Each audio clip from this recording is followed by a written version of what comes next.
Ang nakaraang kaganapan sa ating kwento ay natapos tayo, kung saan binigyan ni Lin Yuan ang babaeng ibon at ang Wolverine ng life fruits para manumbalik ang kani-kanilang lakas mula sa matindi kaninang bakbakan. Gayunpaman sa una ay nag-aalangan pa ang dalawang kainin ng prutas, kaya tinanong ni Lin Yuan ang mga ito kung bakit hindi nila sinusubukang kainin ang kanyang ibinigay sabay diretsahan niyang ipinahayag na wala itong lason dahilan upang mapatingin ang dalawa sa isa't isa. Subalit hindi rin nagtagal ay kinain na rin ng taong lobo ang life fruit, at sa kanyang ginawa ay napatingin dito ang babaeng ibon para malaman ang sitwasyon. Maya-maya lamang din ay kinagat na rin niya ang prutas sa unang pagkakataon, subalit nang matikman niya ito ay tila halos bumaliktad ang kanyang sikmura sa pangit ng lasa. Gayunpaman matapos lang bumagsak sa kanilang tiyan ang ilang bahagi ng prutas ay bigla na lamang nabalutan ang buo nilang katawan ng kulay berdeng liwanag. Senyales lamang na nagkakabisa na ang kakayahan ng life fruits na magpagaling ng kahit anong pinsala at dahan-dahan ring bumabalik ang kanilang buong lakas. Kaya naman dahil sa kanilang nasaksihan ay walang pasubaling nilantakan ng mga ito ang prutas na parang wala ng bukas, kung saan binaliwala na nila ang hindi kaaya-ayang lasa nito. Hindi nagtagal nang maubos ng babaeng ibon ang prutas ay mabilis niyang naramdaman ang paggaling ng lahat ng kanyang pinsala sa katawan, at nararamdaman niya rin ang nag-uumapaw niyang sigla. Higit sa lahat, nasaksihan niya ang pag-usbong ng kanyang mga nawalang balahibo dahil sa katangian ng life fruits na para bang muli siyang isinilang. Dahil dyan buong tuwa niyang tinanong ang ating bida kung mayroon pa ba ito ng ganoong kapaki-pakinabang na prutas, sabay-sabing bibigyan niya ito ng shape-shifting fruit bilang kapalit. Gayunpaman tinanong lamang ni Lin Yuan pabalik kung aanhin niya naman ang maraming shape-shifting fruits, sabay kinumpirma niya kung para ba ito sa dessert.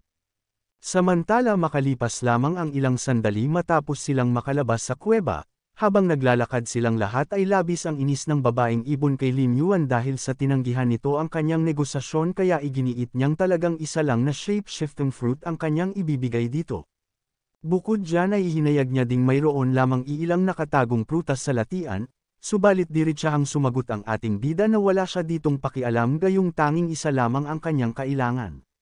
Nang dahil sa sinabi ni Lin Yuan ay hindi na rito nakipagtalo pa ang babae at sa halip ay pumito siya ng malakas sa pamamagitan ng kanyang dalawang darili upang tawagin ang panglupa niyang ilang alagad. At hindi nagtagal matapos ang mga dodo makarating sa kanilang kinatatayuan, agad niyang pinaalalahanan ang ating bida na mula ngayon ay sasakyan na nito sila, subalit ibinili niya ring wag ng ating bida ang mga itong kakainin. Masayang tiniyak naman ni Lin Yuan na hindi niya iyon gagawin habang umiilaw ang buo nilang katawan ng savage ape senyales lang na babalik na sila sa dating hugis, at ipinaliwanag niyang kahit na sa puntong gutom na siya ay hindi niya gagawing pagkain ang isang sasakyan na pangtransportasyon. Samantala nang makita ng babaeng ibon ang ginagawa ng dalawa ay hindi niya napigilang mabigla. At sa kabilang banda naman matapos tuluyang makabalik ang dalawa sa tunay nilang anyo ay agad nagpasalamat si Lin Yuan kay Little Orange sa malaking tulong nito sabay inutusan na niya itong bumalik sa kanyang kuweba na mabilis namang sinunod ng kanyang kaibigang daga. Mula naman sa ibaba, labis ang pagkamangha ng babaeng ibon sa kanyang nakikita gayong sa isip-isip niya ay hindi niya sukat akalaing talagang ang kaya ng mga itong mahusay na magpalit sa pagitan ng dalawang hugis. Kaya't napatanong siya kung ano kayang klaseng abilidad ito at gayon na rin kung papaano nila nakabisado ang kapangyarihan ng shape-shifting fruits nang walang kahirap-hirap. Sa kabilang banda inakit na ni Lin Yuan ang kanyang mga kasamahang simulan ang paglalakbay, at sa mga sandaling ito ay minabuti muna nilang dalawa na panatilihin ang kanilang orihinal na katawan upang hindi makasagupa ng mga halimaw sa daan habang naglalakbay hanggat hindi pa sila nakakatapak sa lupa malapit sa libingan ng mga halimaw o latian ng mga buto. Makaraan pa ang ilang oras inabutan na sila ng paglubog ng araw sa daan, at sa mga sandaling iyon habang nakatanaw sila sa malayo ay ipinapaliwanag ng taong lobo sa ating bida na nasa kabila na ng kabundukang ito ang Swamp of Bone. Gayunpaman para sa ngayon ay hindi na muna ito pinagtuunan ni Lin Yuan ng pansin gayong may mas mahalaga pa silang dapat gawin, ipinahayag niyang nagugutom na siya sabay sabing kailangan niya munang kumain ng kung ano at magpahinga. Ihinayag niyang mayroon lamang silang isang pagkakataon ni Miss Ape bumalik sa hugis tao, kung saan isang beses sa bawat araw kaya iminungkahi niyang bukas na lamang sila pumasok sa latian. At nang marinig ng Ancient Savage Ape ang sinabi ng ating bida ay sabik na sabik niyang ipinahayag na manghuhuli siya ng ilang pagkain. Kaya naman sa ibinigay na tulong ni Miss Ape ay nagpasalamat rito si Lin Yuan, at patungkol naman sa kanyang gawain ay balak niyang mangolekta ng ilang mga kahoy na gagamiting panggatong. Makalipas pa ang ilang oras ay nakuha na nila ang mga kapaki-pakinabang na materyales at pagkain, kaya agad na nilang sinimulang ihawin ang mga nilalang na nahuli ng babaeng unggoy sa kagubatan malapit sa kanilang kinaroroonang pansamantalang kampo. Hindi rin katagalan nang matapos tuluyang maluto ang karne ay agad nila itong nilantakan kung saan tila 4 na beses pa ang laki ng karne kaysa sa katawan ng taong lobo, at sa mga sandaling iyon matapos matikman ng lobo ang kanyang parte ay natawa ang ating bida nang makita niya ang reaksyon nitong masayang-masayang kumakain. Naisip niyang walang nilalang ang makakatanggi sa masarap na pagkain na nakahain sa hapagkainan, kaya napagtanto niyang pagkain talaga ang magandang paraan upang manalo sa pabor ng lobo. Sa kabilang banda naalala ng Wolverine ang nakaraan noong unang nakatagpo siya ng pinakaunang tao. Napaiyak siya sa sobrang saya gayong ganitong lasa ang kanyang hinahanap-hanap gaya ng ibinigay ng kanyang master. Gayunpaman naputol ang kanyang pagmumuni-muni nang biglang naghukay ang ating bida sa lupa para kuhanin ang pagkaing binaon niya rito kanina na binalutan ng dahon habang may apoy sa ilalim, matapos lamang niya itong mahango ay labis itong ikinatuwa ni Lin Yuan habang tinatawag niya ang putahe na beggar chicken. At nang makita ng taong lobo ang inilabas na inihaw ng ating bida ay labis niya itong pabahagyang ikinabigla dahil sa masarap nitong tekstura. Maya-maya pa inabutan ni Lin Yuan si Miss Ape ng isang bahagi at sinabi niyang para ito rito habang sa kabilang banda naman ng maamoy ng lobo ang nakakasabik na bango at malutong na balat ng inihaw na karneng nilutong ng ating bida, bagamat labis siyang naglalaway subalit agad niyang pinigilan ang kanyang sarili dahil hindi siya karapat-dapat para doon. Gayunpaman laking gulat niya nang maging siya'y bigyan rin ng ating bida ng parte, at nang tikman niya ang inihaw ay lalo siyang naiyak sapagkat hindi niya lubos akalaing muli siyang makakakain ng ganito kasarap na pagkain gayong matagal na siyang hindi nakakatikim mula pa noong 10 taon. Samantala sa mga sandaling iyon ay nagtatakang tinanong ni Lin Yuan ang Wolverine kung madalas bang gumawa ng ganito kasarap na ulam ang kanyang master para kainin ito. Subalit sa tanong ay sinagot lamang ito ng taong lobo nang pabalang kung saan tumugon lamang siya sa pagsasabing huwag siya nitong subukang kuhanan ng impormasyon, iginiit niyang sasabihin niya rito ang lahat kapag nakakita na siya ng tamang oras. Dagdag niya pang tsaka nagmamakaawa siya sa pagdadalawang isip nito na tumuloy, sabay tinanong niya muli kung talaga bang pupunta ito sa Swamp of Bones nang wala man lang pag-aalinlangan. Bukod dyan ay hindi naman ito kailangang gawin ang ganito kapanganib na hakbang para sa kanya, ikinatuwiran niya na lamang na ayaw niyang bumalik sa tunay niyang anyo. Ipinahayag niya rin ang kanyang desisyon mula pa noon kung saan napagpasyahan niyang hindi na pumasok sa latian ng mga buto. Ipinaliwanag nito na kanyang narinig tungkol sa usapin mula sa isa sa kanyang mga nasasakupan na nakatakas mula sa kakilakilabot na nasabing lugar. Ayon sa kanyang nalaman bukod sa halimaw na nakatago sa dilim doon, mayroon din ritong mga halamang kumakain ng laman ng mga nilalang na mayroong sariling mga galamay kaya't talagang nagdudulot sila ng malaking banta. Gayunpaman bagamat mataas ang panganib na kanilang kahaharapin ay wala naman roong pakialam si Lin Yuan, iginiit niyang iniisip niya lamang ang sarili nitong kapakanan sabay sabing napakainit talaga ng ulo nito. Kaya naman dahil dyan, nagtataka na tuloy siya kung paano na sila naging malapit sa isa't isa ng kanyang mga nasasakupan. Sa isang iglap mas lalong idiniin ng ating bida ang kanyang mga salita, habang pinapaalala niya rito ang nakaraang pagharap sa ibon ay kanyang ipinahayag na ayaw niyang makita nito ang sarili nito. Matapos iyon ay tinanong niya naman kung kaya ba nitong harapin ang enerhiya ng Monster Core na nakapaloob sa kanyang katawan, at sa palagay raw ba nito ay kaya niyang paslangin ang Boombird at iba pang halimaw gamit lamang ang katawang tao. Bagamat aminado siyang talagang ang isa itong kahanga-hangang mandirigma kapag siya ay nasa hugis tao, ngunit kinalaunan hindi rin naman iyon magtatagal.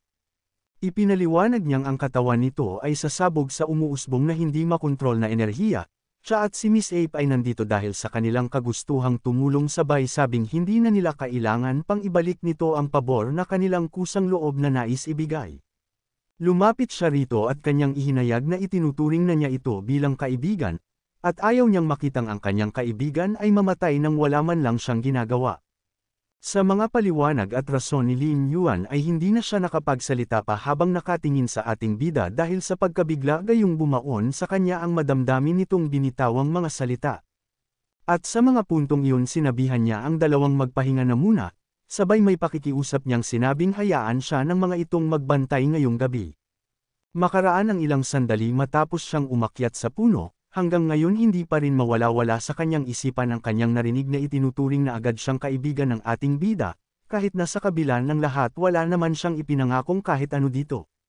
Naalala niya ang nakaraan na sinabi ng kanyang master kung saan ang mga taong nilalang ay ang pinakamapanganib na hayop sa buong mundo, subalit nagbago ang kanyang pananaw sa kadahilan ng ibang-iba ang taong ito gayong simple siya at walang muwang gaya ng isang lobo na bagong silang.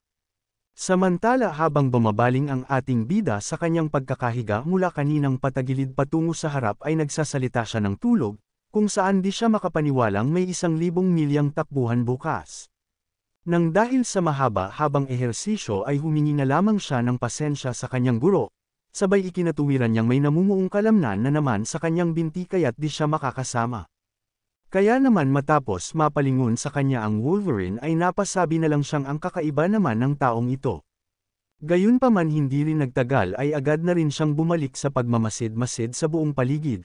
At sa kanyang ginawa nakita niya mula sa malayo ang isang mahabang baging na tila isang galamay mula sa kung anong nilalang na gumagalaw habang mula rin roon ay may mga hayop na umuungol. Sa kanyang nasaksihan ay labis niyang ikinapagtaka kung anong klaseng kulay berdeng ilaw iyon. Napatanong siya kung mayroon ba sa lugar na iyong mga halimaw na nanghuhuli. Makaraan lamang ang mahaba-habang gabi mabilis na ding sumapit ang kinaumagahan at sa mga puntong ito mula sa nagtataasang mga puno sa buong paligid habang napapalibutan ng mahahabang baging at lumot, tuluyan na ring nakarating ang ating bida kasama ang kanyang mga kaibigan sa lugar na ito. Matapos lang sina Lin Yuan at Miss Ape bumalik sa pagiging isang tao ay agad na silang nagpatuloy maglakbay kasama ang mga ibinigay na alagad ng babaeng ibon. At sa mga sandaling ito natatawang ipinahayag ng ating bida na akala niya hindi niya magagawang sumakay sa dodo isang araw sa gubat. Bukod dyan ay kampante niya ring sinabing wala namang dapat ikatakot sa mahiwagang kagubatan. Subalit agad itong pinayuhan ng taong lobo na huwag nitong ibaba ang kanyang bantay, ipinaliwanag niyang habang papalapit sila, lalong lumalapot ang hamog at gayon na rin ang latian na kanilang dinadaanan. Samantala nagtaka ang Ancient Savage Ape nang mapansin niya ang punong kahoy sa di kalayuan, kaya agad niyang tinanong ang ating bida kung bakit may puno na nakahiga sa daan na mukhang kakaiba. Kaya naman dahil din sa kanyang kuryosidad ay lalo pa siyang lumapit sa troso, subalit nang makita siya ng Ancient Wolverine ay agad nitong nababahalang binalaan ang babaeng huwag hahawakan ng kahit anong bagay sa latian. Ngunit huli na ang lahat gayong dahan-dahan na ang trosong bumangon sapagkat naramdaman na nito ang bagong presensya malapit sa kanyang paligid. Hindi rin kinalaunan matapos tuluyan ang nilalang bumangon ay agad niyang hinarap ang grupo ng ating bida habang tila nakangiti pa, at sa nasaksihang tagpo ni na Miss Ape at ang kanyang sasakyang dodo ay napamulagat ang kanilang mga mata sa sobrang gulat na may halong pangamba. Lumabas na ang nilalang na nasa kanilang harapan ay tinatawag bilang patay na punong mantis o dead tree mantis sa Ingles. Ang patay na punong mantis na ito ay may habang 7 metro at tumitimbang ng 6.5 tonelada. Mayroon itong malaking pares ng matatalim na pang-agaw, kadalasan itong nagkukunwaring patay na punong kahoy upang salakayin ang mga biktimang dumaraan. Matapos lamang makita ng dead tree mantis ang dalawang malapit sa kanya ay agad niyang itinaas ang kanyang matalas na mahigpit na panghawak upang atakihin ang mga ito, kaya binalaan ng ating bida si Miss Ape na mag-ingat. Samantala sa eksaktong oras ring iyon mabilis tumalon paalis ang babaeng unggoy sa kanyang sasakyang dodo bago pa siya madamay dito, habang sa kabilang banda naman sa isang iglap lang sa sobrang talas ng pansipit ng mantis ay nahiwa niya sa dalawa ang manok ng walang kahirap-hirap. Dahil sa nangyari sa kanyang sasakyan ay labis itong ikinagalit ng Savage Ape, ngunit mabilis siyang natigilan matapos lamang siyang tuluyang makaapak sa latian kung saan naramdaman niyang hindi siya makaalis sa kanyang kinatatayuan na labis niyang ikinabahala. Samantala dahil sa sobrang lagkit at parang nanghihikit ang putik sa ibaba ay agad si Lin Yuan dali-daling tumulong sa kanyang kaibigan, at habang mabilis niyang pinapatakbo palapit ang kanyang sasakyan ay inuutusan niya si Miss Ape na huwag gagalaw sabay sabing hihilahin niya ito paalis. Gayunpaman sa mga puntong iyon ay nakalapit na sa kanila ang mantis at agad na ding naitaas nito ang kanyang matalas na pansipit bilang paghahanda, subalit nang makita iyon ng taong lobo ay hindi niya ito hinayaang magtagumpay at dali-dali rin siyang sumugod para depensahan ang paparating na atake patungo sa ating bida sa pamamagitan ng pag-unang umatake. Sa isang kisap mata dahil sa tuling tumakbo ng kanyang sasakyan, madali lang siyang nakalampas sa nilalang habang ang ating bida naman ay patuloy lang sa kanyang isinasagawang pagkuha sa kanyang kaibigan. Hindi rin nagtagal tuluyan ang iwinasiwas ng Dead Tree Mantis ang kanyang pansipit patungo sa panig ng ating bida, subalit sa kabutihang palad ay hindi ito tumama sa halip ay dumaan lang ito sa kanilang itaas malapit sa kanila, kasabay ng pangyayari ay eksaktong nakuha na ni Lin Yuan ang babae. Samantala ang Wolverine naman ay nainis sa naging resulta sa kanyang ginawang atake kanina gayong hindi man lang siya nakapagdulot ng pinsala sa nilalang dahil sa sobrang tigas ng shell nito. Kaya naman minabuti na lamang niya munang lumayo sa nilalang nang sa gayon hindi siya madihado sa laban, subalit madali lamang siyang naabutan ng Mantis habang nakahanda na ang kanyang armas upang muling umatake. Hindi naglaon tuluyan ng pinakawala ng nilalang ang kanyang matalas na pang-ipit, at sa kanyang ginawa ay walang kahirap-hirap lamang niyang naputol ang dalawang paa ng dodo. Sa mga puntong iyon ay agad tumalon palayo ang Wolverine dala-dala ang kanyang sandata, at habang nasa ere sinabihan niya ang ating bida na dalhin si Miss Ape at umalis sa lugar na ito. Matapos siyang magbigay ng mariing utos ay hinarap niya naman ang Dead Tree Mantis gayong wala na siyang ibang pagpipilian kundi makipagsapalaran habang nilalagyan niya ng enerhiya ang buo niyang katawan, kasabay noon sa tulong ng kanyang kakayahang tinatawag na Gold Slash ay nagawa niyang madaling hatiin sa ilang piraso ang nilalang ng walang kahirap-hirap sa isang iglap.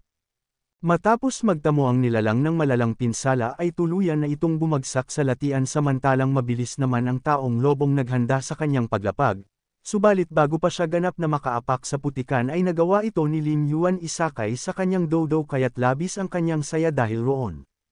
Sa kabilang banda dahil sa dumagdag na nilalang ay mas lalong nahirapan ang dodo sa pagbuhat sa mga ito. Habang mula naman sa ating bida ay labis ang kanyang pagkamangha nang makita niya ang kabuuan ng higanteng mantis sa malapitan gayong kahit na isang insekto lamang ito, ang laki nito ay hindi kapani-paniwala ibig sabihin lamang na mataas ang posibilidad na mas mapanganib pa ang mga nilalang na nasa kanilang unahan. Bukod pa rito ay nawala na sila ng dalawang dodo, dahil dyan nag-aalala siya kung sisingilan kaya siya ng masamang ugaling ibong iyon pag nalaman nitong hindi na nakabalik ang kanyang tauhan.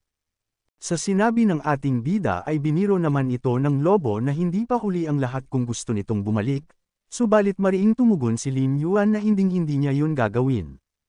Tinanong niya ang lobo kung paano siya makakabalik ng walang dala, tiyak niyang pag-uwi nila ay tatawanan lamang siya ng ibong iyon. Dagdag niya pang bukod doon, kailangan nito ng prutas na pampa bago ng anyo para malayang makontrol nito ang kanyang enerhiya na nakapaloob sa kanyang katawan. Gayunpaman ipinaalala ng taong lobo na iisa na lang ang natitirang dodo sa kanila, kaya paano sila makakapasok ng malalim sa latian. At nang marinig ay tumugon si Lin Yuan na madali lang ang kanilang problemang solusyonan, sabay sabing mag-iisip muna siya ng paraan. Hindi rin kinalaunan ay nakabuo na siya ng plano at tinawag niya ang Wolverine gayong kailangan niya ng malalaking balat ng puno, matapos iyon nakiusap siya ritong tulungan siyang ikuha nito ng kanyang sinabi. Subalit nang marinig ng lobo ang nais ng ating bida ay labis niyang ikinapagtaka kung ano ang gagawin nito doon, habang sa kabila naman ay itinuro ni Lin Yuan kay Binibining Unggoy ang baging at sinabing niyang dahil magaling itong umakyat, iniutos niya ritong kailangan nitong hilahin pababa ang mga baging na iyon na mabilis na intindihan ng babae. Hindi rin nagtagal agad na rin ang Ancient Savage Ape sinimulan ang kanyang misyon habang sa ibaba ay pinagmamasdan siya ng dalawa. Subalit sa mga sandali ring iyon ay wala silang kaalam-alam sa biglang lumitaw na atake ng mantis patungo sa kanilang lokasyon sa hindi kapani-paniwalang bilis. Gayunpaman sa kabila ng palihim na pag-atake ng nilalang ay nagawa pa rin itong mapansin ng lobo, dahil diyan nakatunog pa siya sabay agad niyang hinawakan ang ating bida sa damit at dali-dali siyang tumalon palayo sa kanilang sasakyan bago pa sila tuluyang tamaan, habang ang dodo naman ay hindi nakaligtas at sa isang iglap ay nahati sa dalawa ang leeg nito. Sa kabilang banda hindi lubos makapaniwala ang ating bidang mayroon pang Dead Tree Mantis na nagtatago sa paligid. Ngunit ang labis na ikinakagalit niya lamang kahit na ang pinaka natitirang dodo ay namatay rin kaya napamura siya sa mga ito. Subalit hindi rin nagtagal ay nagpakita na din ang iba pang mantis sa paligid dahilan upang labis itong ikabahala ng lobo, Ilang sandali inutusan niya ang kanyang mga kasamahang magdumaling umakyat na agad sinang-ayunan ni Lin Yuan na iyon muna ang unahin. Gayunpaman mula sa kanilang ibaba sinimulan ng mga Dead Tree Mantis ipagaspas ang kanilang pakpak. Matapos lamang iyon ay agad na rin silang lumipad patungo sa itaas patungo sa panig ng ating bida. Samantala nang makita ni Lin Yuan ang mga paparating na mantis, napaiyak siya gamit ang ilong gayong naalala niyang nakakalipad nga din pala ang mga ito. At maya-maya lamang sa tulong ng mga pakpak ng insekto ay nagawa nilang mabilis na maabutan ang grupo ng ating bida, kasabay noon matapos lang ang isang lumapag sa katawan ng puno ay agad niyang sinimulang kumapit dito malapit sa taong lobo. Sa kabilang banda agarang tumalon ang Wolverine patungo sa gilid ng mantis, ilang sandali ay agad niya itong inatake gamit ang kanyang espada at sa kanyang ginawa ay madali niya lamang itong nabutasan sa tagilirang bahagi. Samantala ang dalawa namang natitirang Dead Tree Mantis ay nagtungo kay Lin Yuan na labis niyang kinainis, habang sa kabilang panig paglapag lamang ng nilalang ay agad nitong sinimulang umatake kaya napilitan ang ating bidang tumalon palayo at sabay kapit uli sa baging na nakadikit sa puno. Gayunpaman laking gulat niya nang sumugod sa kanya ang isa pang natitira matapos lamang mabigo ang pagtatangka ng nauna. Galit na galit niyang tinanong ang lapastangang nilalang na paparating na bakit sila ng mga ito inaapi dahil lang sa maliit sila kaya naman mariin niyang ipinahayag na tuturuan niya ito ng tamang leksyon. Walang katakot-takot niyang malakas na tinalon ang nasa dulong Dead Tree Mantis sa sobrang inis dahil sa kanilang kahibangang pagkaisahan siya, at sa kanyang ginawang aksyon ay madali lang siyang nakalapag sa likod ng nilalang. Matapos lamang iyon agad siyang kumapit sa matigas na shell nito habang kanyang ihinahanda ang kanyang pangil bilang atake, hindi rin kinalaunan ay kinagat niya ang nilalang ng walang pag-aalinlangan sabay sabing subukan nito ang kanyang kagat na tinatawag bilang explosive bite.